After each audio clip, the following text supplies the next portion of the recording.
Chers amis auditeurs, l'évangile d'aujourd'hui nous présente une puissance de vie qui nous ouvre au mystère divin et humain. Nous avons deux affirmations fortes sur lesquelles nous allons nous arrêter. Tout d'abord, Dieu a tellement aimé le monde qu'il a donné son Fils afin que quiconque croit en lui ne se perde pas, mais obtienne la vie éternelle. Un verset qui nous rappelle d'abord que de toute éternité, le Père engendre le Fils, c'est-à-dire qu'il donne au Fils tout ce qu'il est. Mais le texte nous dit aussi que le monde et tout être humain ont surgi de cet engendrement et sont donc donnés de l'amour même et du Père pour le Fils. En créant par son Fils, le Père a donné son Fils en creux de tout ce qu'il a créé. Il a poussé ce don à sa plénitude en le déposant dans la chair de la Sainte Vierge Marie.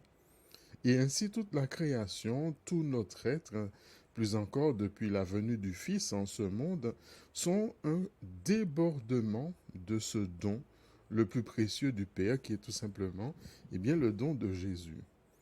En ce temps pascal, nous sommes donc invités à accueillir le don du Fils et en ce don, l'amour même du Père. Et plus nous prenons le temps d'entrer dans cet accueil, plus notre foi en lui grandit et plus Dieu va naître en nous et nous en Dieu, si bien que nous aurons accès à cet héritage divin. Et cet héritage divin, ce n'est rien d'autre que la vie éternelle. Dit autrement, nous devons laisser le Père nous engendrer dans l'engendrement même du Fils afin que nous naissions comme fils, comme filles dans le Fils.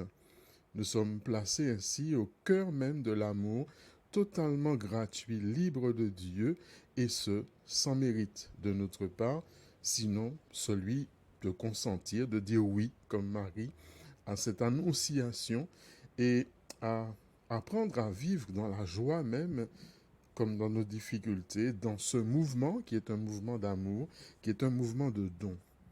La deuxième chose, la deuxième affirmation choc est car Dieu a envoyé son Fils dans le monde, non pas pour juger le monde, mais pour que par lui le monde soit sauvé. Ce mouvement de don dont nous venons de parler ne renvoie donc pas à une attitude béate, mais à l'acceptation engendrée de ce don, à l'appel à être nous aussi désenvoyés, naître, ressusciter comme fils, comme fille, engendré dans le Fils, implique, de par la dimension même de ce don qui nous est fait, la mise en don de nous-mêmes, ce que la tradition spirituelle appelle la mission. Donc si le Père donne tout ce qu'il est au Fils, le Fils ne peut répondre qu'en se donnant lui-même, entièrement au Père.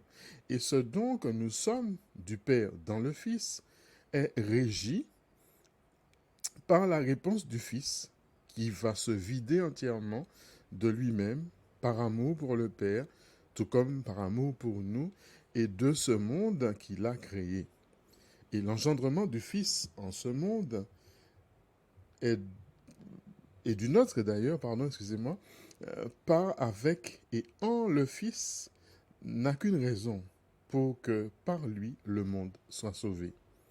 Ça veut dire que si nous refusons le don qui nous est fait du Père dans le Fils, ou si nous refusons l'envoi ou bien le partage de ce don qui nous est fait, c'est-à-dire si nous refusons l'enjeu de la mission, en quelque part, nous tuons le salut du monde. Quand tout homme, comme toute femme, plus encore comme tout chrétien, toute chrétienne qui refuse de partager aux autres ce don de la vie, le salut de l'humanité est en cause, pour ne pas dire en danger. La vie, l'amour demeure en leur essence même un mouvement de don mutuel, une Eucharistie. Donc refuser ce mouvement eucharistique qui est intrinsèque à notre vie, à la vie même, je dirais, est ce que nous appelons le mal ou le péché, lequel nous fait dévier rater la cible de ce grand mouvement de gratuité et nous tournons à ce moment-là vers la possession pour nous-mêmes, vers l'emprise à notre profit, vers le désir de posséder, de nous emparer, de nous accaparer de ce que l'autre a. Et le jugement, le voici. La lumière est venue dans le monde et les hommes ont préféré les ténèbres à la lumière parce que leurs œuvres étaient mauvaises. Sœurs et frères, chers amis auditeurs, Dieu ne juge pas, mais nos œuvres, qui sont mauvaises, établissent leur propre jugement sur nous. Ce jugement, nous l'éprouvons tous les jours, parce que tous les jours, nous sommes pris dans les haines, dans l'enfer, de nos refus, de la vie, et donc de Dieu, de nous-mêmes et des autres. Et cette création-là qui nous est donnée, eh bien, nous sommes comme en abus, et je dirais même tous ces abus que nous faisons subir d'ailleurs à la création nous jugent. En réchauffement planétaire, en cataclysme de toutes sortes, en famine, et entre les deux affirmations sur lesquelles nous nous sommes arrêtés aujourd'hui, ces deux phrases du début de ce texte, où il est mis en relief le don entier de Dieu pour nous et ce jugement, eh bien, nous comprenons l'ampleur du mal qui nous habite et ô combien nous nous plaçons en dehors de la vie.